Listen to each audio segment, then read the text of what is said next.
고난당하는 것을 기뻐할 사람이 어디 있겠습니까?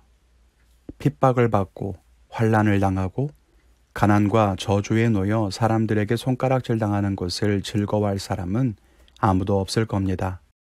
핍박을 받던 성도들에게 히브리서 기자는 당당하게 말합니다. 우리도 그의 치욕을 짊어지고 영문 밖으로 그에게 나아가자. 이 말은 그리스도가 죽었던 것처럼 우리도 죽자. 그리스도가 수치를 당했던 것처럼 우리도 수치를 당하자. 이렇게 권면하고 있는 겁니다. 오늘 말씀에서 몇 가지 생각해 보면서 은혜를 나누기를 원합니다. 오늘 10절부터의 말씀을 보면 우리에게는 제단이 있다. 장막에서 섬기는 자들은 제단에서 먹을 권한이 없다. 죄를 위한 짐승의 피는 대제사장이 가지고 성소에 들어가고 육체는 영문 밖에서 불사른다. 이렇게 기록되어 있는데 그 뜻이 무엇인가를 우리가 알아야 합니다. 여기에서 말하는 장막에서 섬기는 자들은 제사장들을 말합니다.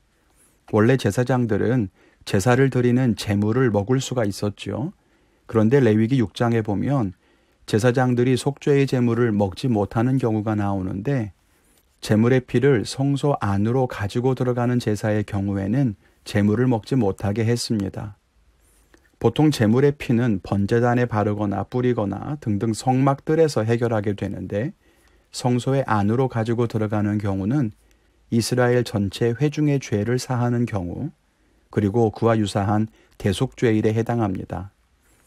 그러므로 오늘 말씀에 기록된 이 본문의 배경은 대속죄일을 의미하는 것이라고 볼 수 있습니다. 대속죄일은 말씀드린 것처럼 이스라엘 전체의 죄를 사하기 위해 1년에 한 번 지키는 절기입니다. 히브리서 기자는 대속죄일의 규례를 인용하면서 예수 그리스도의 죽음은 자기의 죄 때문에 죽은 것이 아니라 온 인류의 죄를 위해 죽으신 대속죄일의 제사와 같은 것이라고 말하는 겁니다. 그런데 대속죄일의 제물로서 예수 그리스도의 죽음은 두 가지의 특징으로 설명될 수 있습니다. 오늘 말씀을 통해 보면 그 하나는 그 피가 성소에까지 들어갔다는 것. 예수 그리스도의 피가 하나님의 거룩한 임재가 있는 지성소에까지 이르게 됩니다. 그래서 히브리서 10장 19절에도 말하기를 우리가 그 예수의 피를 힘입어 성소에 들어갈 담력을 얻게 되었다고 합니다. 그리스도의 보혈이 성소에까지 이르렀고 우리를 하나님의 임재가 있는 그곳으로 인도한다는 거죠. 그래서 예수님의 죽음을 대속죄일에 비유하는 겁니다. 또 하나는 그 제물은 영문 밖에서 불사른다는 것입니다. 그리스도가 십자가에 달려 죽은 곳은 골고다입니다. 그곳은 성문 밖에 있었죠. 문둥병자의 경우에서도 알 수 있듯이 예루살렘 성내를 정결하게 유지하기 위해서 깨끗하지 않은 문둥병자들도 성 밖에 살았습니다. 또 제사를 드린 제물에 남은 것들도 성문 밖에서 태워야만 했습니다. 죄인을 죽일 때에도 성 밖에서 부정한 것을 처리하는 곳에서 행했습니다. 그러므로 성문 밖으로 나간다는 것은 정결하지 않다는 것, 성내에 들어올 수 없다는 것, 그래서 수치스러운 것을 의미한다고 볼 수 있습니다. 그리스도가 그렇게 수치스럽게 죽임을 당했다는 거죠. 죄인이라고 심판받고 수치스러운 십자가형을 언도받아 사형을 당했던 예수 그리스도. 그런데 그리스도의 수치스러운 그 죽음이 우리를 성소로 이끌어가는 거룩한 희생이 되었고 그것이 우리가 믿는 믿음입니다. 히브리서 기자는 그리스도의 수치스러운 죽음이 가진 영광스러운 은혜를 강조하고 있습니다. 말씀을 통해 몇 가지만 생각해 보겠습니다.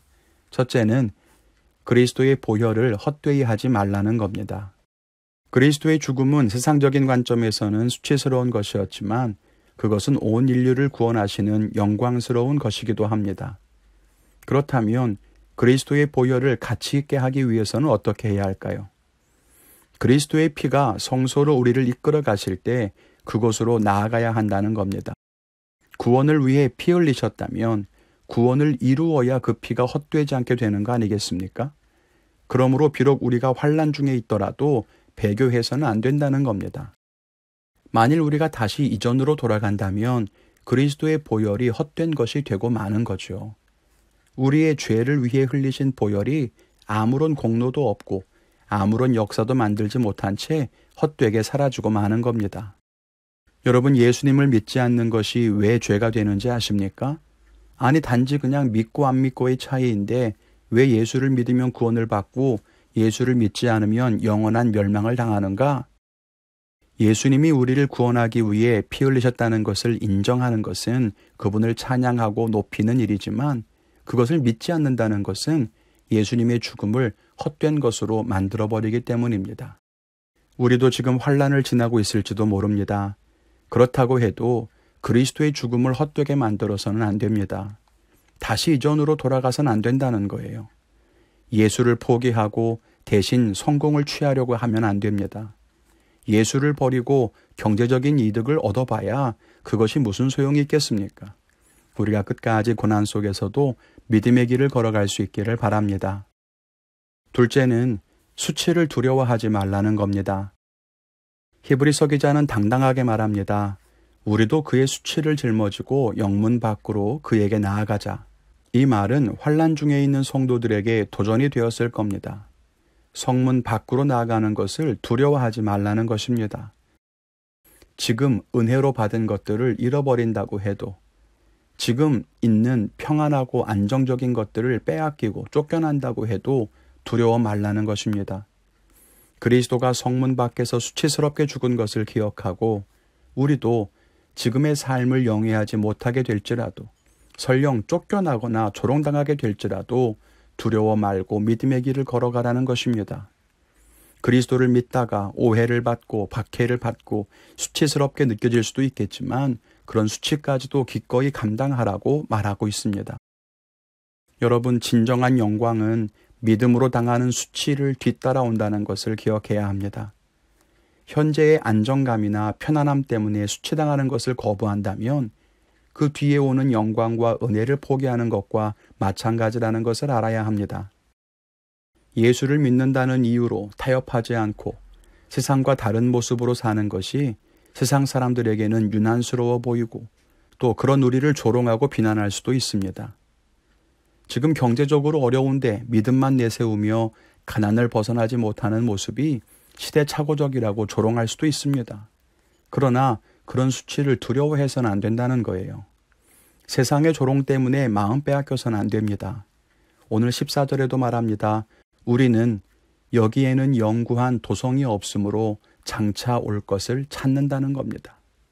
맞습니다. 우리는 현재의 영광을 위해 사는 사람이 아닙니다. 우리는 약속된 영광을 바라보며 살아가는 사람인 거죠. 그러므로 오늘의 죽음이나 오늘의 수치나 오늘 당하는 어떤 모욕 때문에 장차 당할 영광을 포기하는 어리석은 자가 되어서는 안 될 것입니다. 오늘도 믿음으로 환난 가운데에서 수치를 당하는 분들이 계시다면 여러분, 수치를 당하는 것을 부끄러워하지 마시고 우리가 영문 밖으로 주님 계신 곳으로 나아가서 그와 함께 우리의 삶을 드림으로 말미암아 하나님 약속하신 영원한 축복을 누릴 수 있기를 주님의 이름으로 간절히 축원을 드립니다.